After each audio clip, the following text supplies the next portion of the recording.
Hello, hello. My hair's doing some funky stuff today, but that's okay. I was up painting earlier, so we're going to jump into shadow work part 3, and we're going to try and finish it up today. Just depends on how far we get into it. We may end up going for a part 4, but we'll see how this turns out and how long it takes us. So we'll see. Let's get started. All right, so we kind of touched on some journaling in the last section in part 2, but I really want to start with that again. So it might seem really basic, but it's a foundational exercise, okay, for any form of shadow work. So, but if you've never journaled before, it's going to feel weird, but you're going to get used to it pretty quick. Hey, Joyce.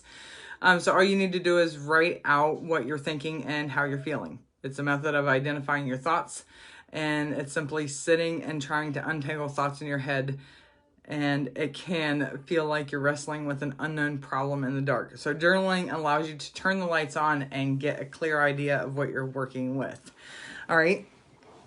So this is going to be long, and I know that I'm just jumping right into it, but I do know that this is our longest section here. So the ideal journaling practice for someone who's doing shadow work is to write 3 full pages of 3 full page streams of consciousness every day. Okay, this practice is often called morning pages.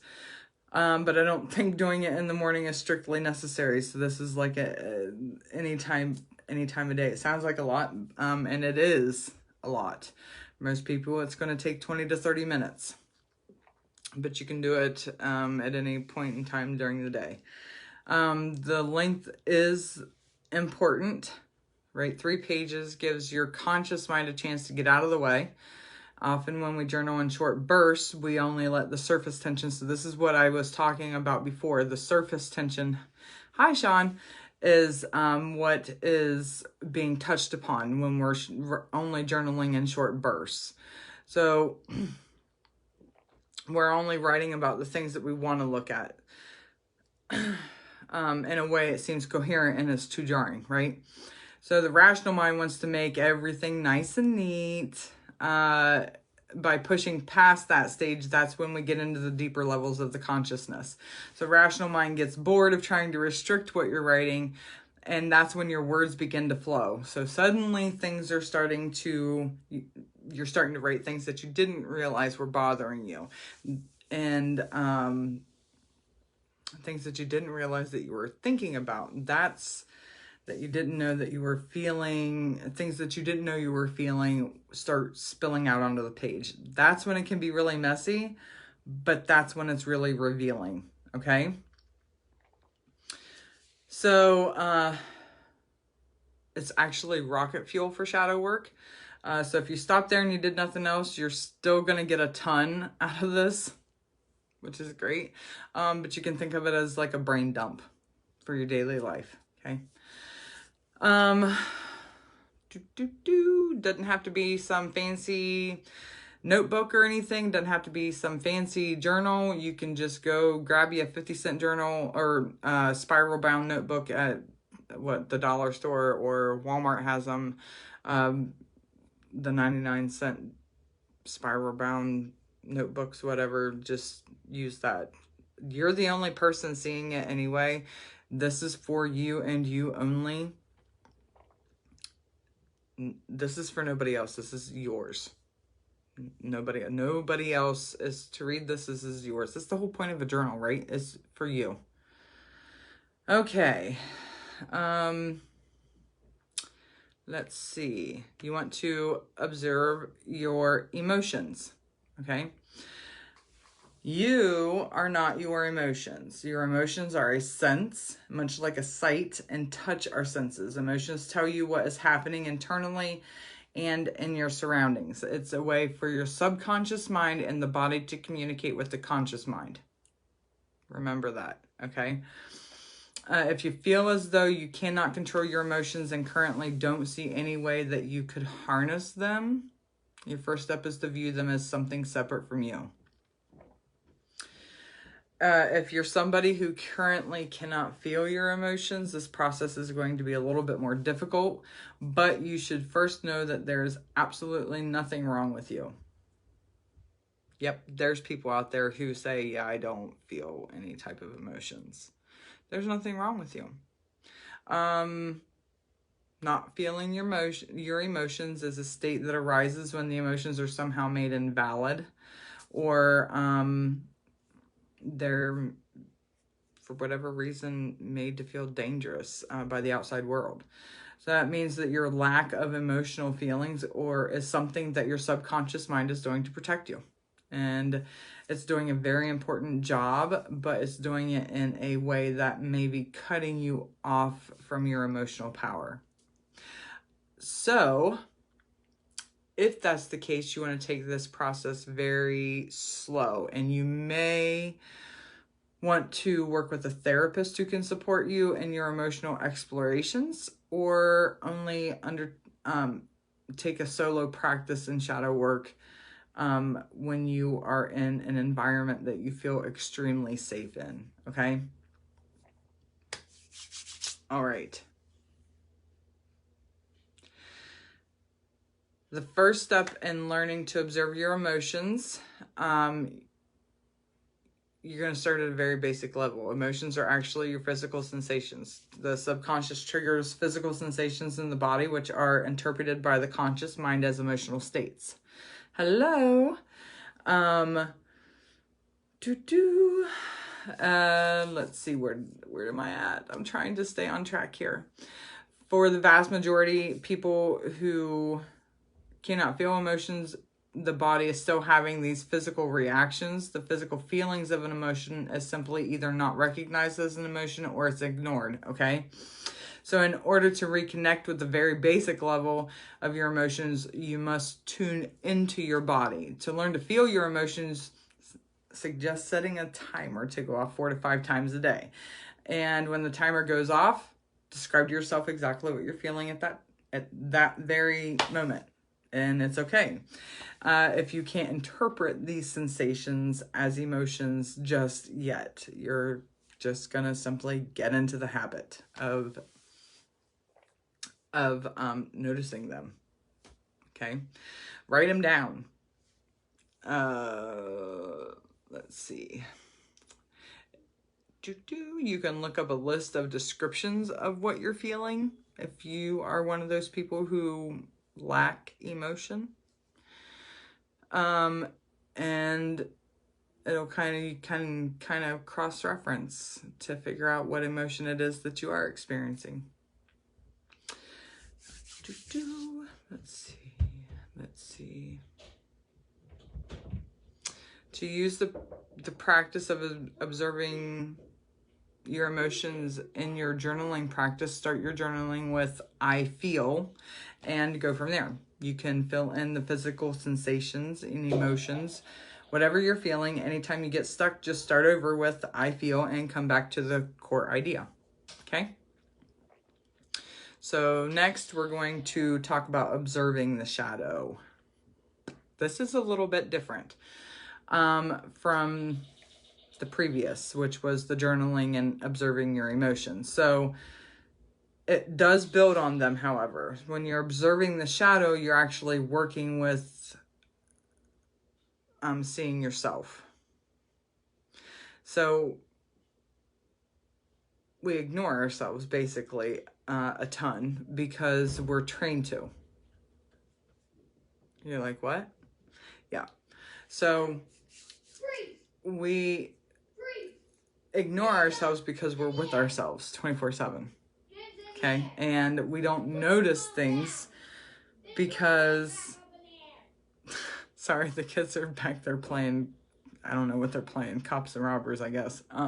But we don't notice things with us because we're constantly with ourselves. It's just like a child. Sometimes we don't notice that they've grown until, we go to buy their clothes, or we notice that they're hey Tracy, or we notice that their pants are too short on them or something, right? Because we're constantly with them, we don't notice that, maybe that growth spurt. So we don't notice things with ourselves because we're constantly with us 24/7. So observing the shadow is our shadow is a process of moving into our pain. So before you bail on me entirely, let me just kind of explain this to you. It's a very liberating approach to your emotions. So we're trained as children to ignore ourselves, to not feel our emotions, and especially to not listen to the bad emotions. And as children, we express our bad emotions with abandon. Okay, we scream and cry and pout, right?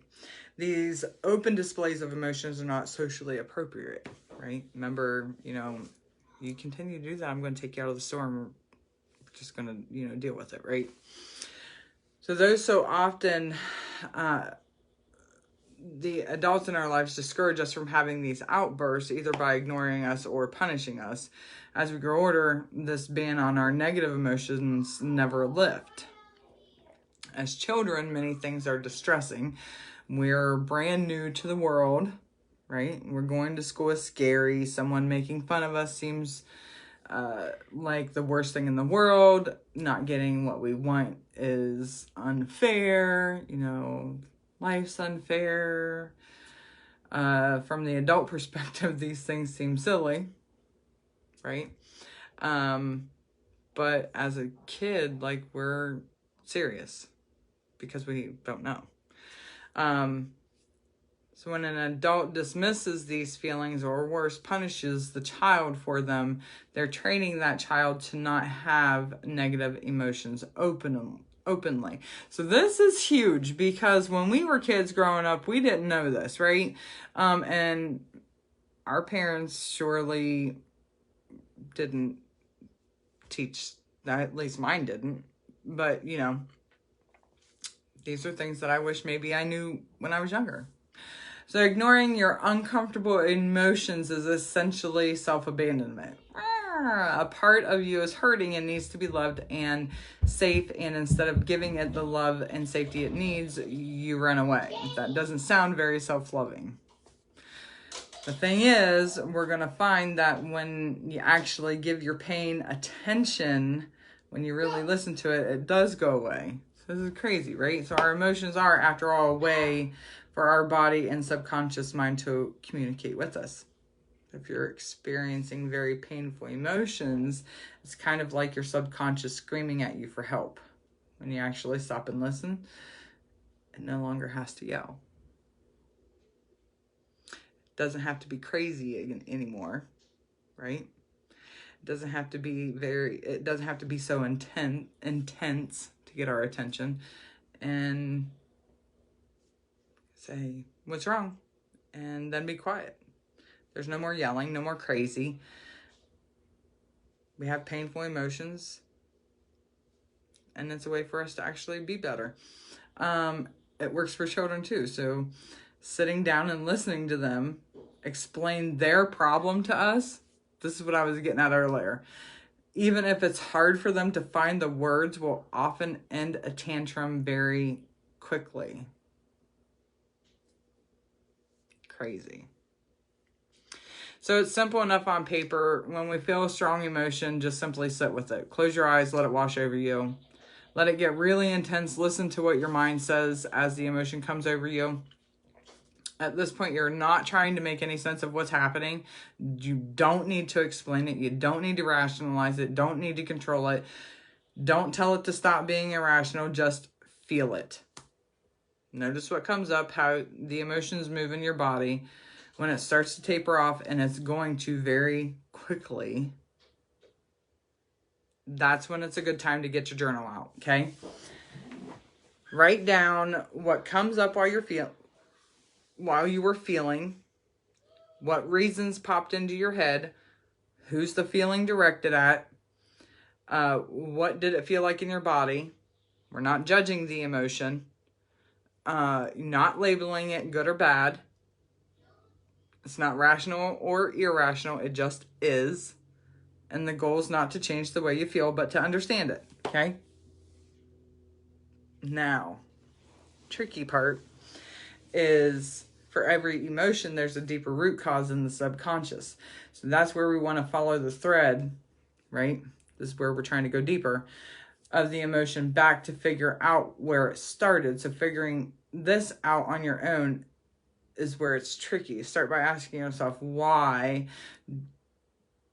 you feel the way you do? Why do you act that way? What causes that intense reaction? Is it okay if you don't come up with anything concrete? You want to just write down what comes up. It's kind of like automatic writing. Just write it. Write down whatever comes up. You know, like I got all kinds of Medusa stuff going on here. Remember that every bad emotion is trying to protect you from some perceived danger, okay? Even if you rationally understand that something isn't dangerous, your subconscious might think otherwise. And as you dig into it, start thinking back to other times you felt this way. Is there a thread that's connecting that? To use a simple example, if you have test anxiety, remember the whole test thing, right? What's your mind trying to protect you from? Things may seem small in hindsight, but being ostracized by peers and disappointing your parents are things that the subconscious mind sees as very dangerous. Okay? So just kind of keep that in mind. Another example is, say you're dealing with a particularly painful relationship. You and this person are always bouncing from intense connection and pleasure to fiery arguments and pain. Perhaps you break up and get back together repeatedly. In the moment when you're feeling the pain of a recent blow up, it's easy to lay the blame on the other person. They're the one who can't commit or who won't give you enough love. Hey, Shannon. Who treats you like you're disposable. In reality, though, it's you who is always allowing the situation to continue. You keep allowing the relationship to start up again. So by recognizing that this is a choice that you have made, you take back your control. Okay? So if you want to feel something different, you can choose to do something different. You choose to leave. You can choose to set stronger boundaries. You can choose to refuse to fight the next time. You have the power to feel something else by doing something else. Hi, Becca. So this is what I'm talking about. Like, these are things that you can like get to the bottom of by doing shadow work. So at this point, you would want to be evaluating, why are you in this situation? What causes you to come back to the painful relationship repeatedly? What need does it meet? This is the key. Everything that keeps you in a situation you don't like or that doesn't feel good, even though you want to stop feeling that way, is meeting some need. If you can figure out how to meet that need elsewhere, you can break the cycle. Ta-da! Hello, ding, ding, ding.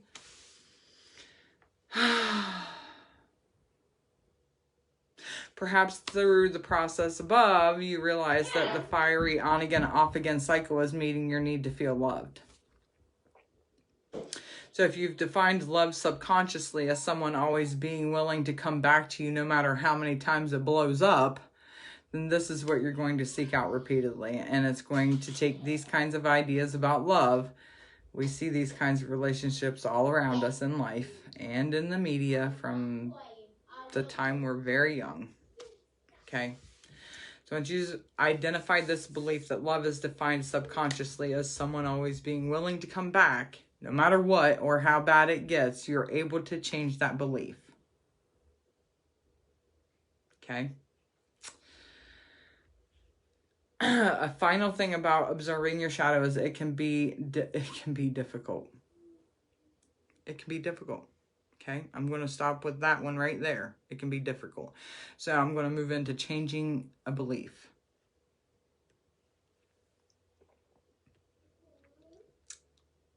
I'm letting it, there we go. Changing a belief is tricky, but it's easier.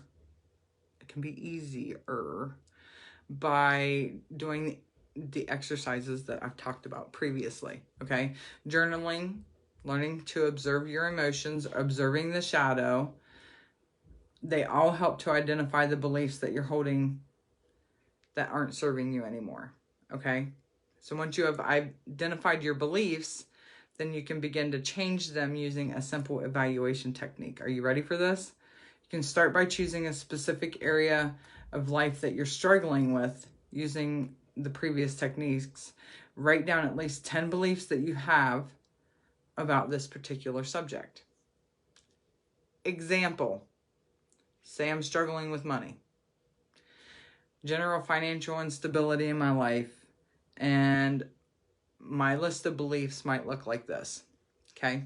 I'm bad at making money. That's number one. Number two, because I'm bad at making money, I'm always going to struggle financially. Number three, money doesn't grow on trees. Number four, money makes people greedy, unkind, and robs them of their empathy. Number five, I don't want to be greedy, unkind, or unempathetic, so I cannot be rich. Number six, I do not deserve financial abundance. Number seven, I have to earn everything. Number eight, I have not done anything to earn financial stability. Number nine, my skills, interests, and expertise are not worth anything, therefore they cannot earn me money. And number 10, money is inherently corrupting. Ouch. Okay. So, that's not my exact list, but whatever. From doing this, if I believed all these things without realizing it, and despite how desperately I wanted to be not only financially stable, but rolling in the dough, I'd have been stuck making barely enough to survive no matter what I did. Okay? If you're struggling to write your list, it's okay. You can take your time. Read through your journal pages. Think about common platitudes that you've said or thought about. Your subject, money is the root of all evil. Love doesn't exist. Women are nurturers and not meant to be career focused. Whatever, right?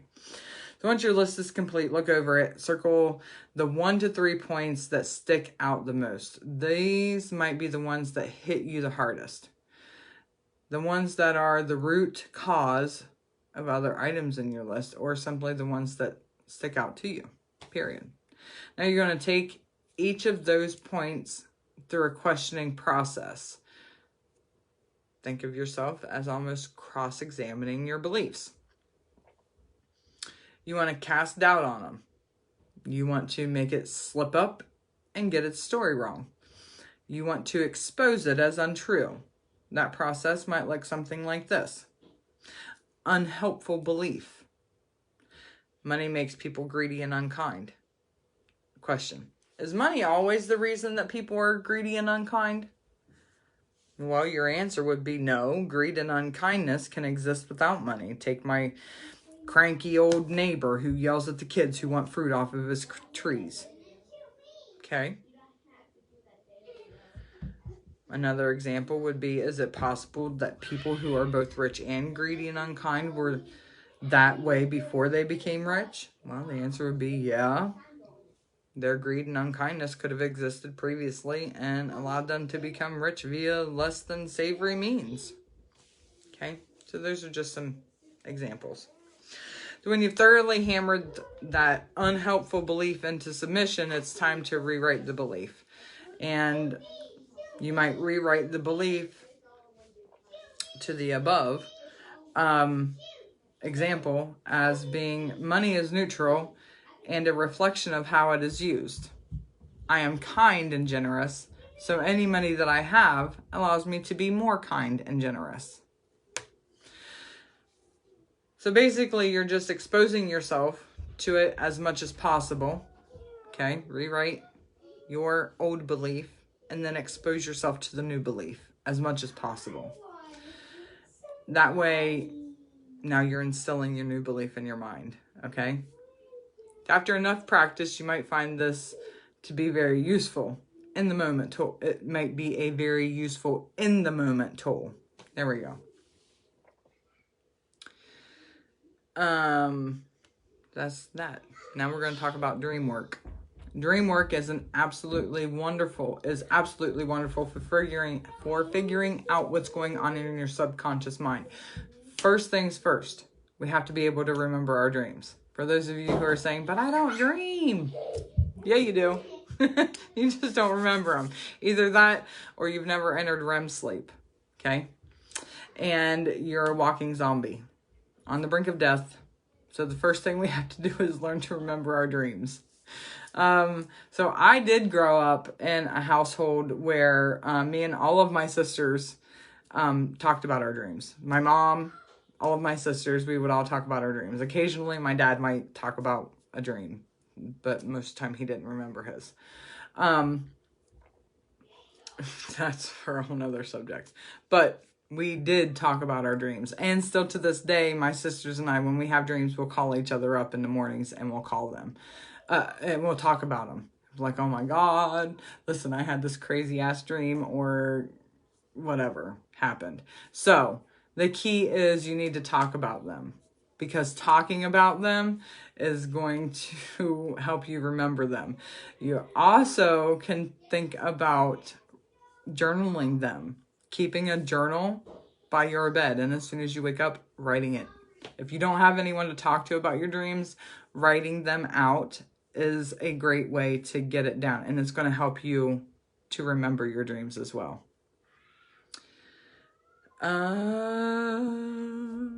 That's a great one. I have that in here. That's a great one for if you cannot talk to somebody, if you don't have anybody to talk to about your dreams, start writing them down.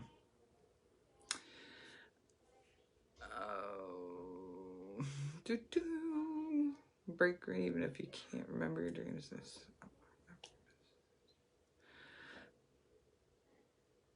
Or call up a friend. There you go. Call up a friend.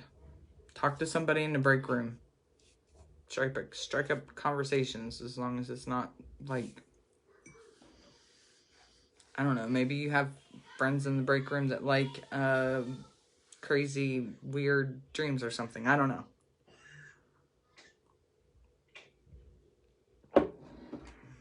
You can do voice notes on your phone.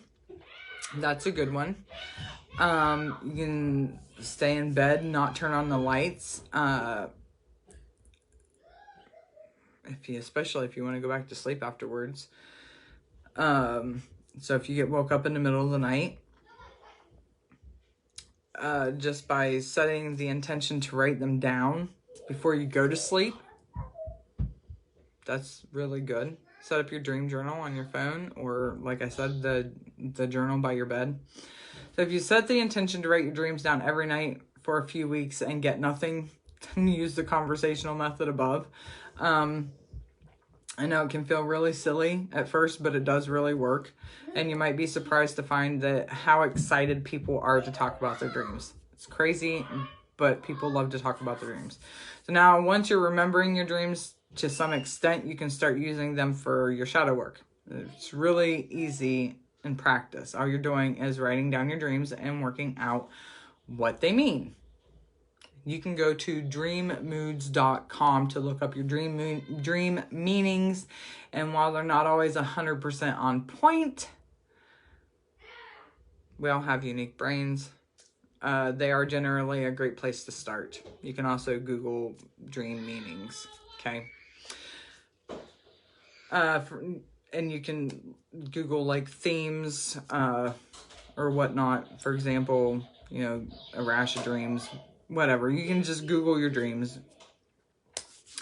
So to make use of the interpretation, you go on a case-by-case basis.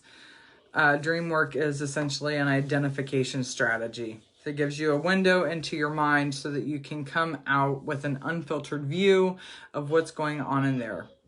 What you do with it afterwards is up to you. There's always ways to take advantage of the dreams outside of sleep. Trance work, you can astral travel can be used in much the same way, and working with spirit or, you know, God, whoever you, universe, source, whoever you work with. There are courses on the subjects. Your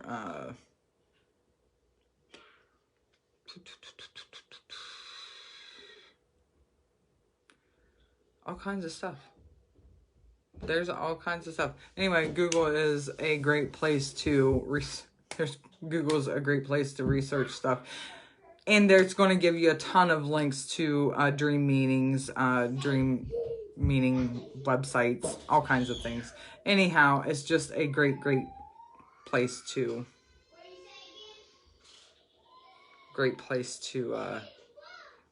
go for, I guess, your dreams, right?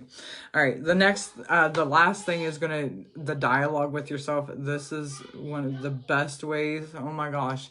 And at the end too. So one of the best ways to work through your internal problems and to learn about what's going on in your mind is to dialogue with yourself. And this is going to be so freaking crazy sounding, but I'm telling you, this is 3 steps and you don't want to skip it. Okay. So this is the meditative practice.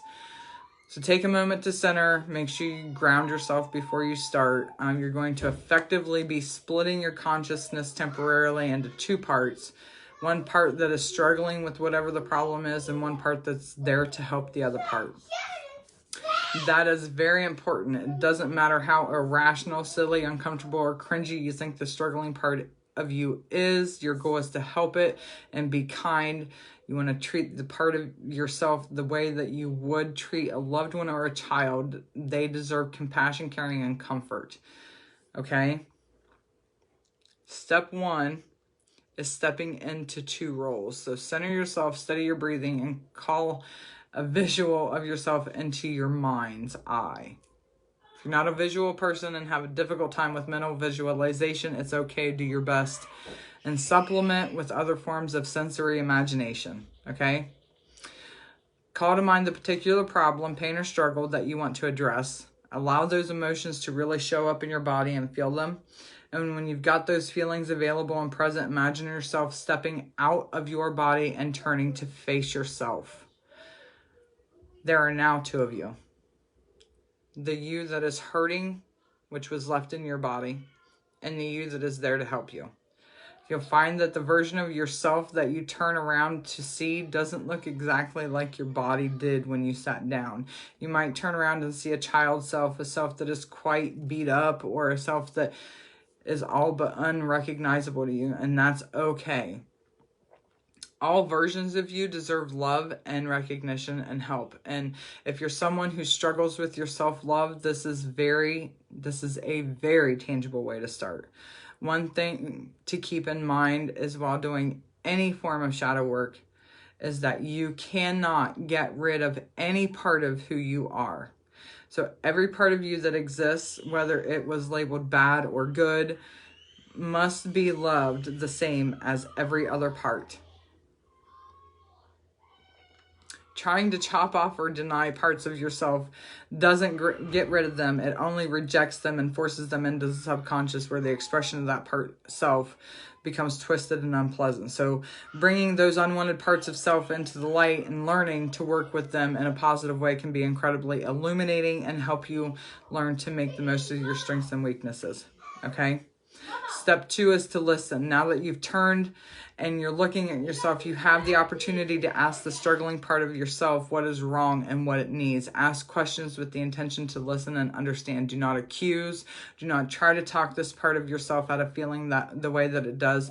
Just listen to it. Don't try to control the dialogue, the way that the dialogue goes. Nothing. Ask what you need to ask and stop and listen.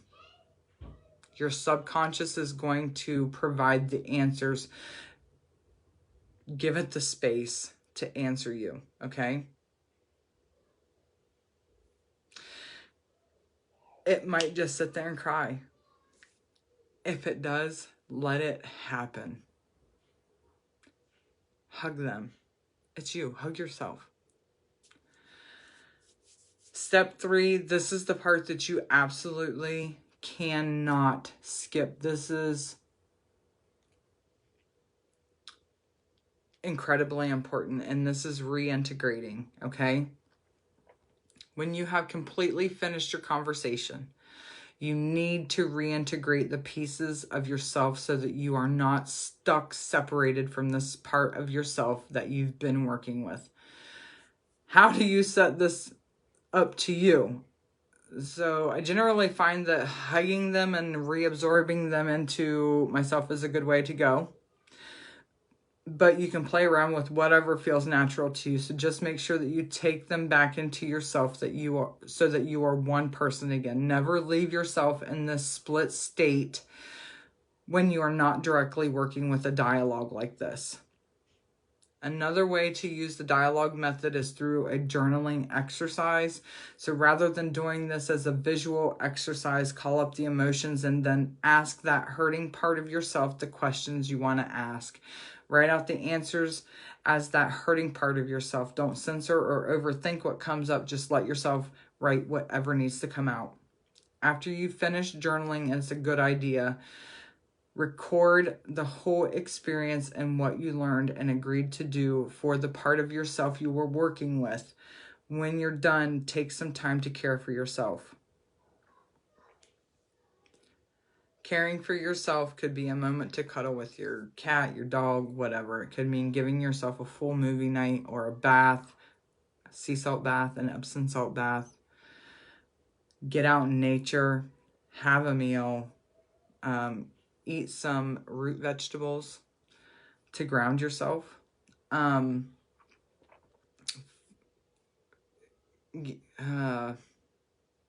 Get back to your day. Exercise is especially helpful in the moment when you find yourself overwhelmed with emotion. If you can get time and space to yourself immediately to feel that emotion and then process it through the dialogue exercise, you can make amazing progress very quickly. And that's it. That's how you do shadow work. So we actually did get to finish it today. You can do some meditation. You can do art therapy. You can do gardening. You can all kinds of things. What is your happy place? Okay. You need to do something that is going to be supportive for you. Walking, whatever that looks like. So thank you so much for sticking around, hanging out with me for the 3 parts of shadow work. If y'all would go ahead and let me know what you guys thought about it, and I would greatly appreciate it. So thanks again, and I will talk to you guys later. Bye.